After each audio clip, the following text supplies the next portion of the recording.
Welcome to Journey to Joy Live, a podcast to promote wellness, resilience, and inspire joy.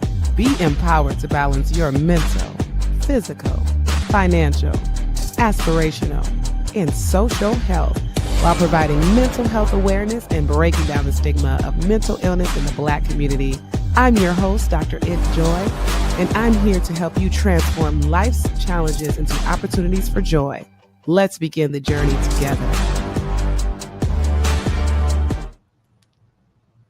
Hello, we're in episode 109. We're not roommates. How to rekindle connection when you feel emotionally distant.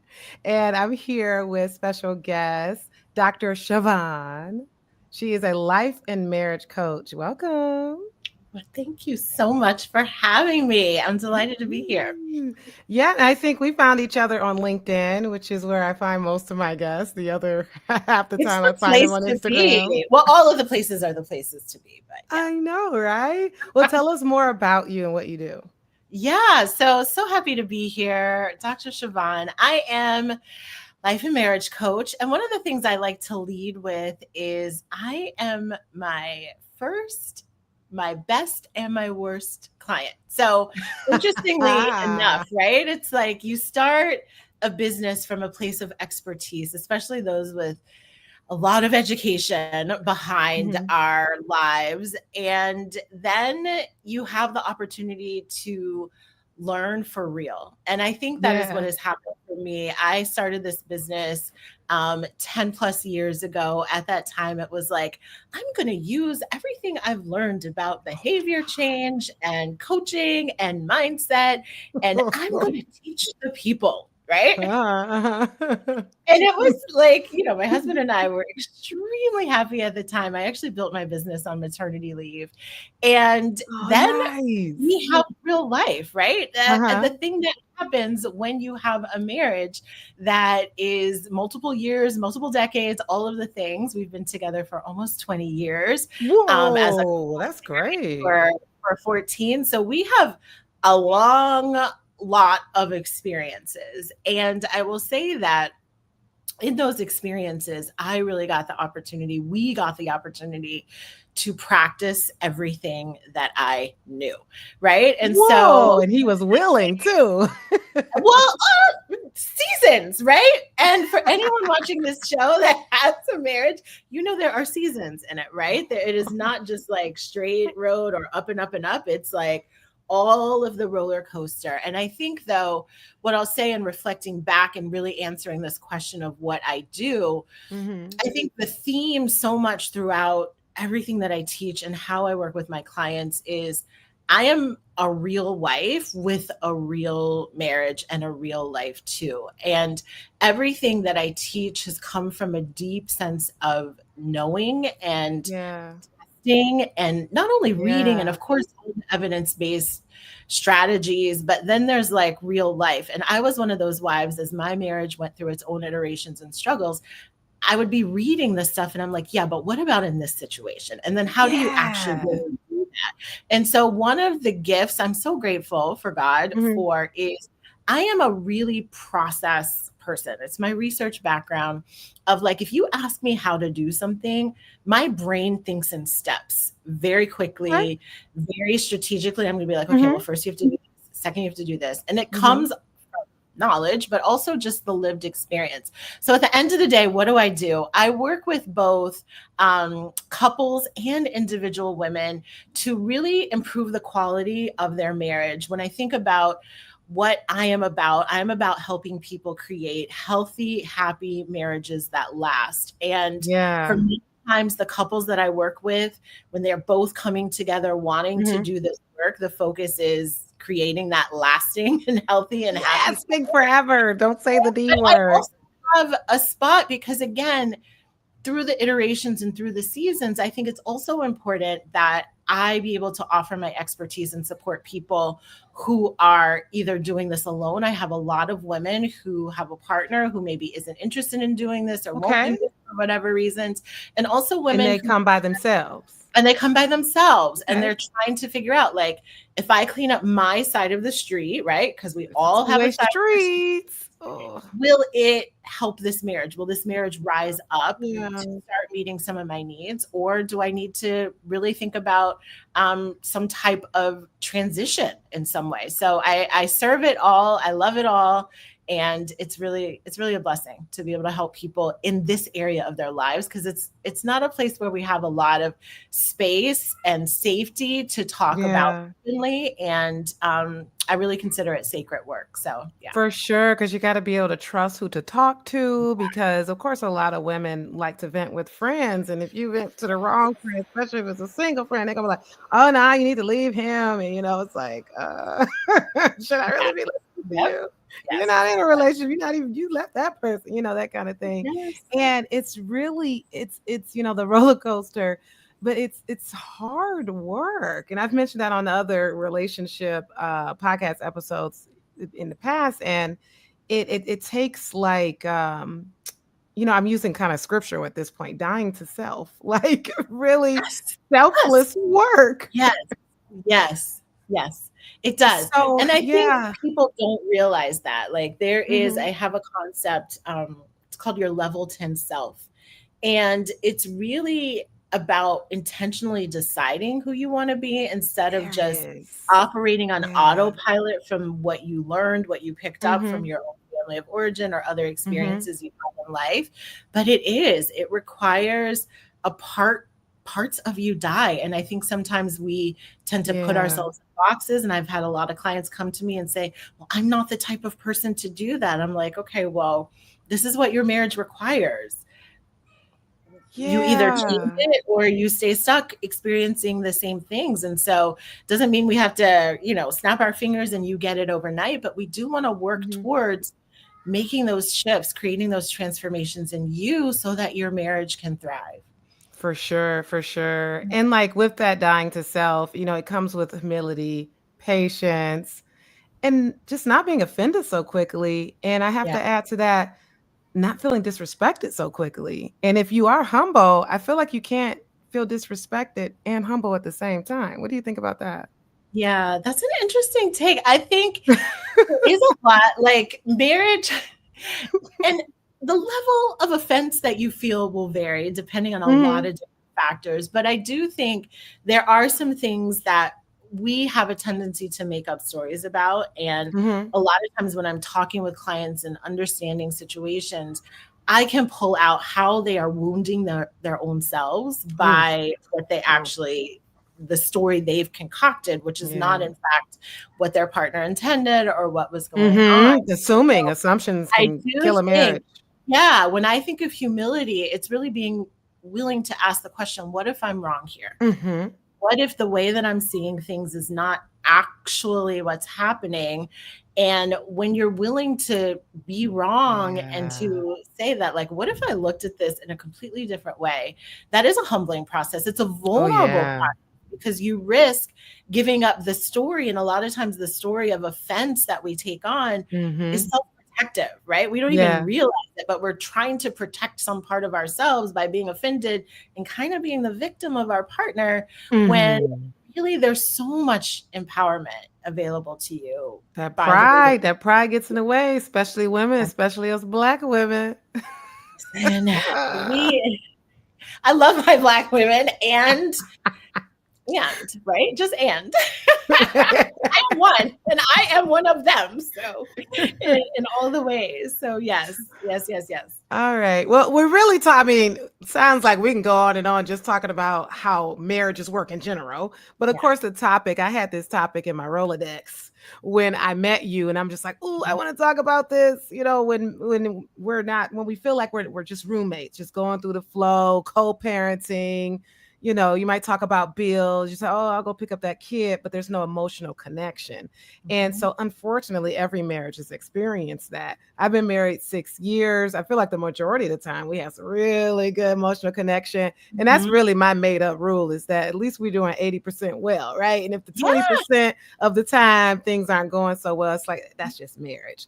yep. And definitely I've experienced that where it felt like, are we just roommates? But it doesn't last long. I feel like if it's lasting like weeks, woo, couples therapy time. But anyhow, how often are you seeing couples dealing with that? Yeah. that Well, by roommate the time phase. they come to me, right, Yeah. it is the norm, right? It is the Uh-huh. norm, or they've Uh-huh. passed the roommate phase and they've entered into the toxic high conflict phase, right? And so I Mm. love hearing you say, like, if it's lasting a couple of weeks, like, we need to pay attention to it. And Mm-mm. I think the Mm-mm. That's too biggest long. mistake couples make is waiting so long, which is also the underlying sort of operating system that leads to the roommate stance and dynamic in the first Yeah. place. It's apathy, right? With marriage, we have this belief like, well, the marriage is always going to be there. I don't need to act now. There's no sense of urgency. I don't need to True. do anything about it. True. We'll True. just, it'll just fix itself, or like we're just Yeah. through a phase, or circumstances are this way now, but once these circumstances change, things will change. There's so many limiting beliefs and misguided, thoughts that people have about it that cause them to delay. And so if you're asking me how often do I see couples struggling with this, it's like, at some level, probably all the couples that I work with have had Yeah. prolonged states of Oh. disconnection. And there are ways people cope with that. Some people cope with it by just shutting down and adapting to that new system and just Mm-hmm. not even trying. They're just like, okay, well, this is Wow. how it's going to Something's be. got to kick They in. focus on other priorities, work, raising the kids, just keeping the status quo, keeping the peace. I hear that a lot. And then Mm-hmm. there are others who are so frustrated by the disconnection. And then they're protesting and they're angry and they're having a lot of conflict because they're Yeah. overwhelming and they're reacting to the situation. So it's both ends of the spectrum, how people navigate it, the ways that they cope with it. But Mm-hmm. it's happening a lot. And there are many, many couples that are in these prolonged periods of the roommate dynamic. I just can't imagine that, because our roommate phase will last 2 to 3 days max. And I am just like, it kills me. I can't Yeah. do it. And Yeah. you have to know your spouse, know yourself, because like Mhm. we argue in different ways. Me, Yes. I want to hash it out right then and there. Let's Yep. just get this all laid out so we can, forgive each other and go on. But for him, he needs time. He doesn't want to say the wrong thing. So I have to give him that time. He'll pull off the silent treatment, that kind of thing. But Mhm. if enough time goes by, then I'm able to just get rid of my feeling that I'm disrespected, or get Mhm. rid of that offense, and just say, you know what do you need, honey? And Yeah. that actually breaks it every time. But Yes. sometimes I get sick of being that person that's like, Yes. okay, what do you need, and lay aside myself. But that's what works every time.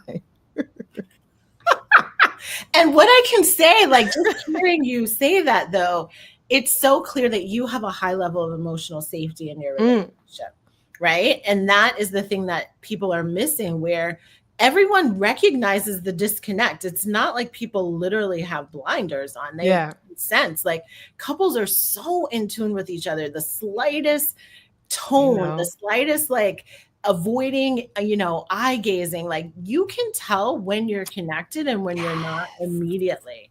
But it is your self-awareness, which is one of the keys to like healing this, is being aware of your dance moves. You know that Uh-huh. when we have conflict or when we're disconnected, I want to hash it out right away, but he needs some time to reflect and process. Hmm. You're probably the external processor. He's probably the internal processor.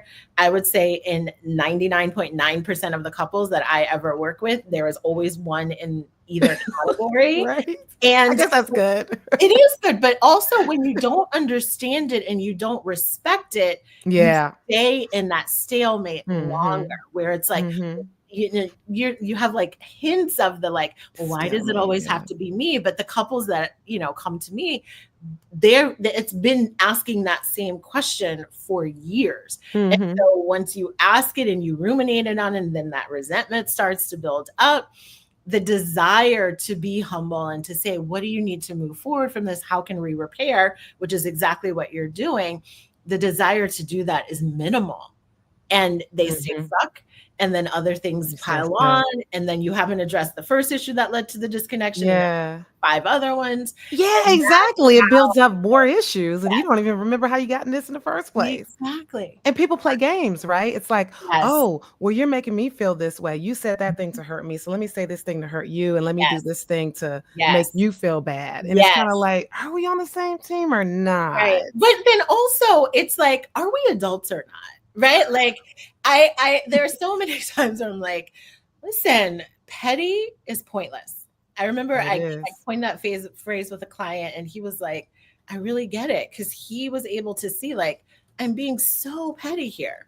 And it's a learned behavior, right? Mm. So I actually talk about so many things that we just pick up from the way we were treated or the way we saw other people operate that we internalize unconsciously. We never challenge it. We never consider, like, is this actually healthy? Should I be being this way and doing things this way? Or does it need some adjustment?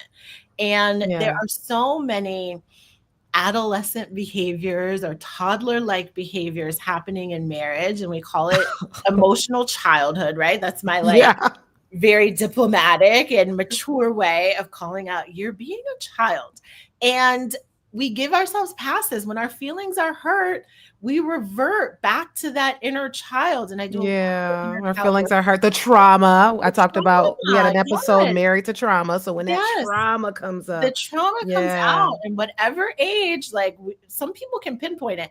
Oh yeah, that's my 8-year-old self. That's my mm, 6-year-old self. That's my 12-year-old self. good starts. And how they're responding really reflects that. Yeah, for sure. Now, I feel like we answered this question, but I still want to ask it just in case there's more to it. Now, emotional distancing. Now, is it a normal part of long-term relationships? I think we realize, yeah, it's a normal part, but is it a red flag and should it be addressed right away? So it becomes a red flag when you look at how you handle it, right? Yeah, So when there is an imbalance or when there is just this resistance to do anything about it, yeah, that's when it's a red flag. The challenge, though, is usually, again, in most of the couples that I work with, there's one person who wants to address it and the other person who wants to sweep it under the rug or the other person doesn't even realize it. Ooh. or that doesn't even realize it, right? And so that's actually the red flag. It's less about the distance because marriage is connecting and disconnecting, connecting and disconnecting. Yeah.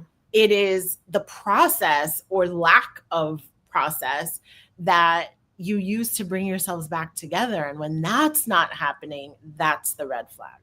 Yeah, that makes a lot of sense. So you have to be sure to target that, recognize it, and try to fix it when you can. Yeah, as soon That's as you for can. sure. Yeah. Yeah. Now, a lot of times resentment might be kind of under that roommate phase and lack of emotional connection. We got many people who feel like they're doing anything, everything at all times, momming, working, managing the house. So how can they reconnect with their spouse when resentment is quietly building and boiling? Quietly and not so quietly, right? Right. So here's how I love to address resentment. You've got to start there first. Part of Yeah. what snowballs resentment is you not being able to see the role that you play in the results that you're getting. And I'm speaking to myself because I've gone through this process as well. I'm speaking Mhm. for all of my clients, all Mhm. the listeners, all the people. Mhm. And the first thing with resentment is you have to look at, okay, these are the situations, these are the circumstances that are not working for me. Yeah. What is the role that I play in that? And so when it comes to juggling all of the things, the mommying, the housekeeping, the homemaking, the working, the all the things, Yeah. the first thing you have to look at is, am I asking for the help that I need? Right. Am I even asking for the help that I need? Because some of us, type A women, we like things done our way. And we like Uh-huh. things done on our timeline in exactly Yeah. this prescribed situation. And Yes. so we might have a partner who's willing to partner with us, But but they're used to you doing we it. weed him out, right? We weed him out. And I remember this with our newborn. Like my husband was giving her a bath, and I was in there like, no, you got to do this and you got to do it this way. And this is how I do it. And he was like, listen, I'm here. My way is okay. Oh, that's And I was good. like, you know what? It is. That's really And good. He spoke sometimes, up. even when our partners are giving us help, we don't receive it as help because we're in there micromanaging the process. So you have to look at, am I doing Gosh, this? that's really good. Other We're piece, thinking of like what they're doing wrong. yes, yes. The other piece is sometimes we also have to look at, if I ask my partner to step in and partner with me, right? I don't even Mhm. like to call it like asking for help from your partner, but Yeah. that's what we know it as, right? Mhm. You have to also look at, are you having a reaction to their lack of enthusiasm? Right? So a Mm. lot of times Mm. people will tell me, well, like, well, I asked my partner, but he's always huffing and puffing about it and he's like not happy to do it. I'm like, that's okay. He If doesn't he's doing have it. to be happy about doing it. How many Mm. times do all of us in the parenting, in the True. professional living, in the, keeping our home tidy, how many Mhm. times are we doing things we don't actually want to do, but they use that as an excuse To not to not act? ask. Feel And like you're I'm like, bothering them. yeah, I'm like, it's okay that he's not loving this and turning cartwheels. Is he doing it? Let that be enough and receive the help and move on. And then there are those times when it's like maybe you have asked your partner and they have said no. And I think a Yes. lot of times we look for, I can only ask this person for this help. And one of the first things I do with clients that are in this situation is we've got to expand the network and the hands available to help. A lot Yeah. of times when I'm working with clients that have young children, I'm like, we need to Mhm. get 2 to 3 trusted adults or babysitters, because For sure. We need a needing village. It's just the needing 2 of your y'all? partner, exactly, needing your partner to be the one to be there at this exact time or to pitch in this exact way, and having no other options is a Mm. recipe for you feeling helpless and disempowered, which is what leads to the resentment. But You when don't you wanna feel resent like, him. okay, I got this figured out, like, yes, would I prefer that my partner be able to accommodate and meet this need? Yes, but I'm not without help. And when you're not without help, then there's really less to be resentful about because the For things are getting sure. done and it's not all falling on you. You spread out that load, you're feeling less resentful towards them, and then also you have time to work on the marriage because if the kids are over there somewhere else, you guys can go date each other. Yes. Yes. Yes. Yeah, so 100%. that definitely well, with that, so you mentioned that if the person says no, so then it's kinda like a communication issue there, and, we often hear, "Communicate more, communicate, communicate. Tell them what you need," that kinda thing. But what does healthy communication really look like when you feel unheard and disconnected? Yeah. Yeah. So there's a couple of things. I think the first thing that I always like to look at is, are we really doing the healthy communication? Because Yeah. there are times when I think for us as women particularly, we sometimes over communicate and we think that that's better, right? We're over explaining, we're so clear, we're so direct, and we want to look at, is what you think is healthy communication Yeah. actually healthy communication? And what I really promote is this strategy of speaking from the self, right? And this is incredibly hard to do. I Yeah. say that because I catch myself so many times when I'm disappointed or frustrated in something. Mhm. The knee-jerk reaction is, you didn't do this, or why Yeah, didn't you do nagging. it? Very you focused language versus, Mhm. when this I happens, focus. I feel I feel. a Mhm. feeling word, and then what can we do to address it? That's healthy Ah, communication, ooh, I right? love the addition to that. It's It's I know about the right. "I feel" statements, but what can we Right. do to address What it? can we do to address it? Right. And when you have that conversation, it's a different kind of conversation. So I always like to start there because we want to put our best foot forward and to create a win-win. I think sometimes when we have a partner that we feel it's difficult to communicate with, we develop this negative image of them. And so then we approach them in a certain way because we're already assuming they're going to be There's that difficult, assumption right? again. They're going to be Ah, difficult to communicate with. yeah, But when you yeah. look at, like, okay, communication is really designed to create a win-win situation. How Mm-hmm. do I get myself heard, but also how do I help my partner feel successful? And a Ooh, I lot of love it. times when you have a Good. defensive partner or a partner who dismisses your feelings, it's because they are reacting to their own shame and failure. Yeah. And so they can't hear you when they're mired in shaming themselves and feeling like a failure. Feeling That's this, really feeling difficult. like a failure. And That's so key. you want to set it up with, I'm winning because I'm going to be heard, but you're winning because you're going to feel successful. That is healthy communication. And that is the way I really like to work with people to be heard and to get heard. Now, let's say we do all that, because I know some of you are asking, like, yeah, okay, right? All right, I done all Right? that. It is my partner. And sometimes it is. I never, ever want to paint this as like, it's always you. Like sometimes we really have Yeah. partners that for whatever Yeah. reason Yeah. are unable to hear us, to respond to us in a healthy way. The solution is what I call self-soothing, Okay.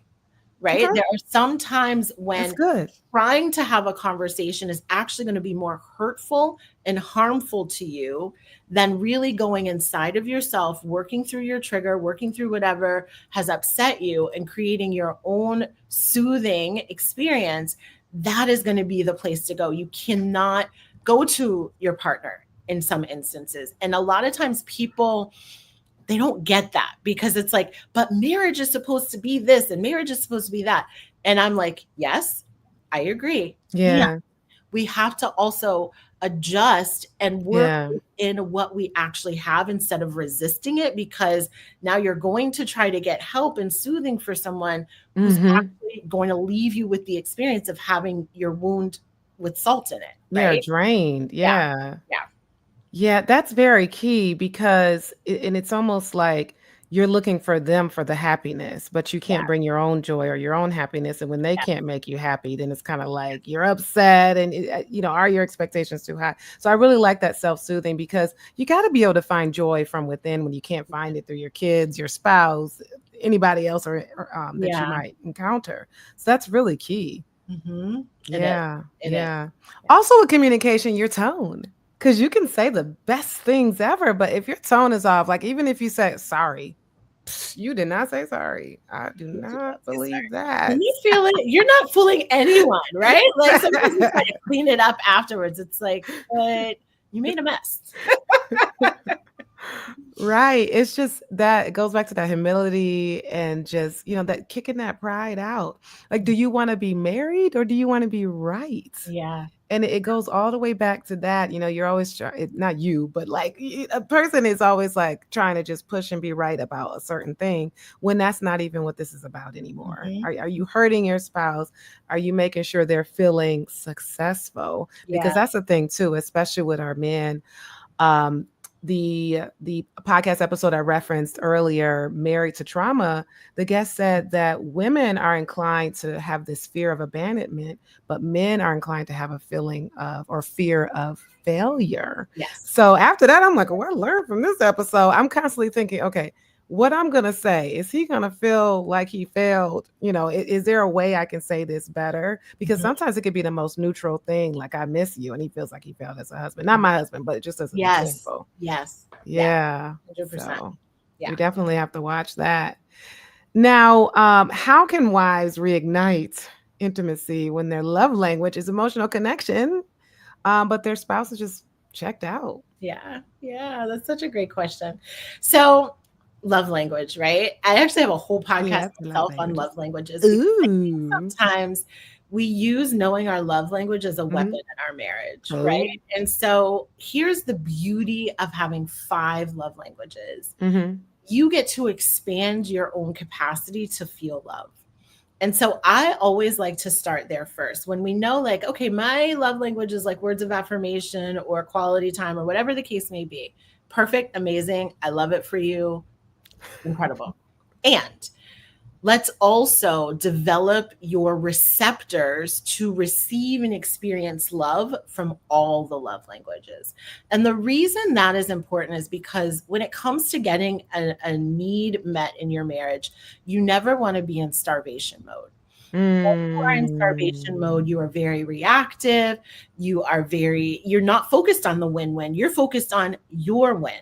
And so we can look at, okay, this is my primary love language, but also my husband or, my partner is loving me and demonstrating love towards me in these other ways. Then you have just like, you've had your appetizer, right? Like, you're like, okay, I'm not starving. There's something here to work with. Yeah. Now we build the next layer, right?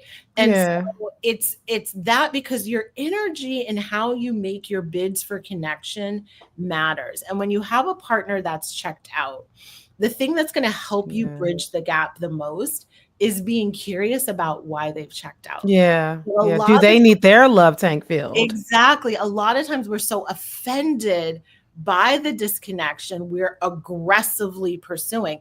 Why don't you ever do this?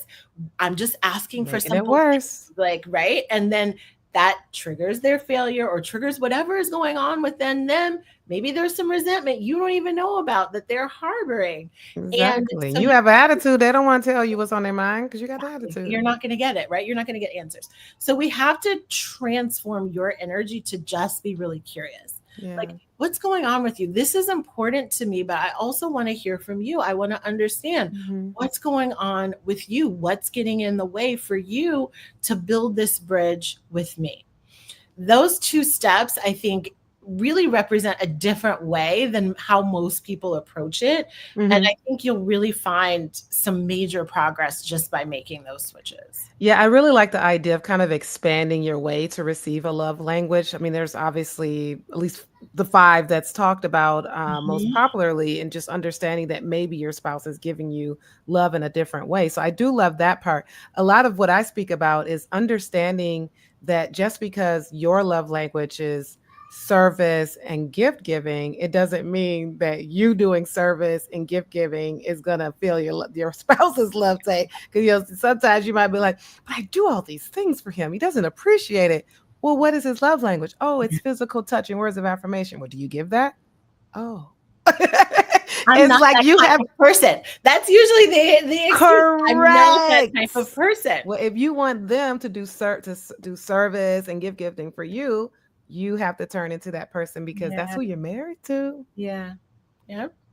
It's really about, I think at the end of the day, I take my clients through this exercise. You have to create the vision of what you're wanting, right? What you are wanting in the marriage. And then you have to start asking yourself the question, who do I need to be to create that? Am I growing and evolving? Am I doing the actions that are required? What is a person in a marriage that's deeply connected? What do they do? How do they show up? How do they walk into a room? How do they talk with their partner? How do they think about their partner when they're alone with their own thoughts? Because a lot of disconnection starts first with the story you are telling yourself about this other person. Oh, the story that you're telling yourself about this other person. Yeah, because when it starts here, it starts brewing and it can come out here. So you're right. You have to watch what you say. Yeah. At least get it out on paper or something.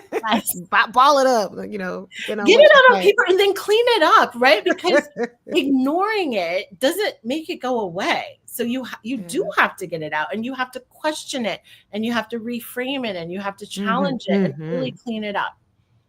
All therapeutic things, that's for sure. Therapeutic things, yeah. Now, for those who are listening, what's the small thing that a woman could do this week to spark emotional closeness, even if her spouse isn't initiating? But we're going to tell her to do it, because the only person she can control is her. The only person she can control is her. So there's so many different things. I think it depends on where you are. For the woman who is really like kind of down in a lot of resentment, like you have a lot of harsh, angry, frustrated feelings towards your partner, I think honestly, the first thing, I love asking myself the question when I'm really hurting, like, what's the matter?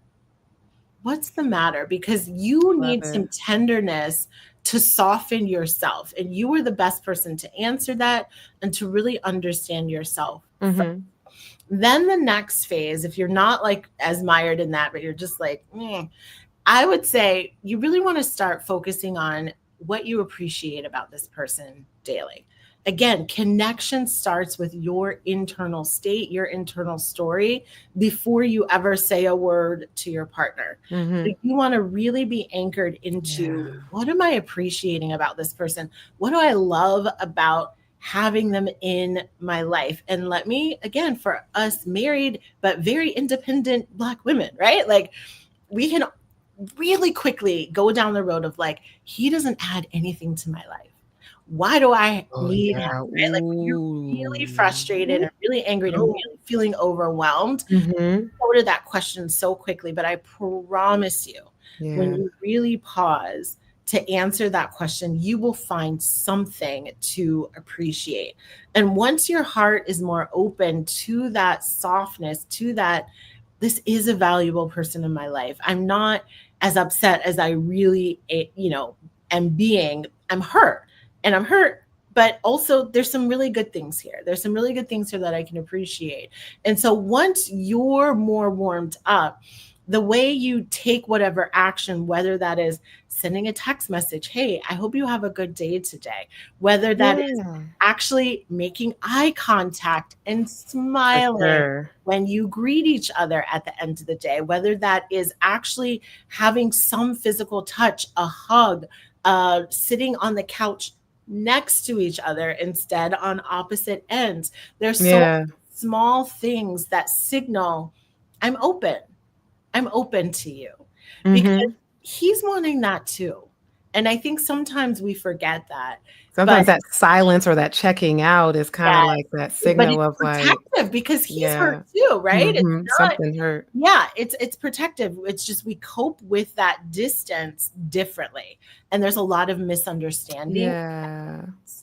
Yeah, this is good. And of course, I should have started with a disclaimer that, of course, we're not talking about domestic violence, someone physically abusing you or rape or anything like that. No. Obviously, we're talking about the day to day, but also, some serious arguments and things like that that marriages go through, where Mhm. you can work on yourself and you working on your part can actually help save a marriage. So Yeah. that's what Yeah. we're talking about. Yes. Yes.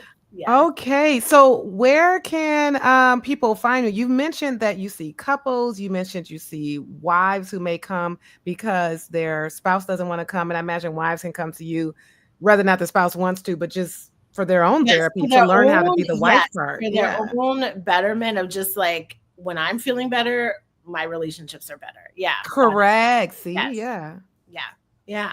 So people can find me right on that website. So on my website, I have so many things. I have resources. I have a link directly to my podcast. So if you're a podcast listener, just hop on over. My podcast is called All Things Marriage with Dr. Chavonne.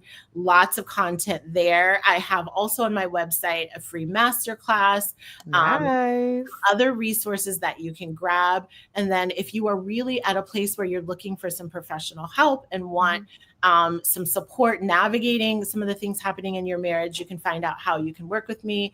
I have one-on-one programs. I have private coaching, group coaching, a lot of different ways that we can connect and you can get some support. Now, is it just coaching or therapy as well that you It is do? coaching. Yeah, it Okay, is. gotcha. Yeah, Yeah. yeah. So out of pocket, coaching isn't insurance, right? Correct. This I is want to it. make sure The that out people of pocket, it know. is very much. Yeah. Yeah. Okay, and you are on your handles are also Dr. Chavonne, so we can find you there. Instagram, But yes. you're not done just yet. Tell me about your personal journey to joy. Ooh, this is such a beautiful question. My personal journey to joy has really involved really uncovering what matters the most and deciding to be present to it. So the interesting thing for me as an Mm. entrepreneur, I mentioned I started my business on maternity leave, and Yeah, me happened too. We have that in common, by the way. I love it, right? What happened though is I had soared through my career, right? Got all the degrees, got the job that I wanted, then got promoted. And so my identity at that time was very achievement oriented. Like, what's the next milestone in life to bring me joy? And when I started my business, I was still in that trajectory. And so, yes, I'm home with a newborn, but also I'm like, I've got Yeah. to feed my cool. ambition. I've got to feed my desire to achieve the next professional milestone. And there was a time where I realized that that wasn't what brought me joy. That really what brought me joy was being present with my family. And the way that I like to think about it is when I'm 99 and I have my last day on this earth, what matters the most? It's always and family. How do I live my life now, plugging into that, being present into that, pouring so much gratitude into those moments. Ooh, I love it. Me being joy. Present. Yeah, because a lot of times we caught up inside our head. That's not being present with what's going on around us. Being present. Yeah. And that is my journey to joy, where it's like, yes, I love my work. Don't get me wrong. I give my clients my best. Of course. My heart is in it, but also my family, right? My family and the people that I love are by far my source of joy. Awesome. Well, thank you so much for coming on Journey to Joy Live. And don't forget, y'all, we've been talking a lot about being a wife. And so don't forget that I have the Inspire Joy for the Wife, Mom, Boss, Balancing It All Without Losing Yourself on my website for $17.49. And you can get the Joy bundle that includes the Wife, Mom, Boss book and the NJoy. Let's see. Of course, I have it here. And in reach. So this is the Wife, Mom, Boss book and the NJoy. It is a journal that helps you balance your mental, physical, financial, social, aspirational health. And that is all on my website. So I really appreciate you for coming out, Dr. Chavonne. And thank you, MK Beauty Secrets. She was on the podcast 2 weeks ago. We were talking about makeup and mental health. So she on here making a lot of comments. Appreciate you, girl. All right. Well, thank you, Dr. Chavonne. Don't go anywhere. I want to talk to you after the outro. Appreciate you. This has been an NJoy Live production. If you're in a crisis, don't hesitate. Call, text, or chat 988 for immediate support. Please note, this podcast is for informational purposes only and is not a substitute for professional treatment. If you're looking for therapy or medication management through NJoy Life, visit www.drnjoylife.com to request a consultation. I'm licensed in 12 states. I accept Aetna in Georgia, Florida, and Virginia. Be sure to grab your copy of the NJoy to help you on your wellness journey. Also check out Inspire Joy for the Wife, Mom, Boss to help you balance it all without losing yourself. Better yet, get the full Joy bundle for just $45. Remember, Journey to Joy Live is every Thursday at 7 p.m.